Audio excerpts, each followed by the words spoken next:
Благоустроить детский сад Комсомольска помогли студенты-активисты. Они раскрашивали фигуры оформления участков и металлические конструкции.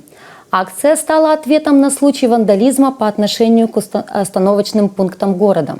Детский сад номер 7 преобразился за одно летнее утро. Волонтеры города юности пришли сюда, чтобы оказать помощь в ремонте и украшении территории дошкольного учреждения. Это пошло из вопроса на общественном совете по вандализму в городе. И была мера предложена, что создать общественные бригады, которые будут своими силами что-то создавать, а то, что сам своими руками сделаешь, то ломать не будешь и не будешь давать другим людям. В работе приняли участие члены организации «Российские студенческие отряды». В этот день они покрасили спортивную площадку детского сада и ограждение участков для прогулок. Акция обещает перерасти в настоящий проект. Волонтеры планируют также помогать в реконструкции спортивных объектов и благоустройстве общественных территорий.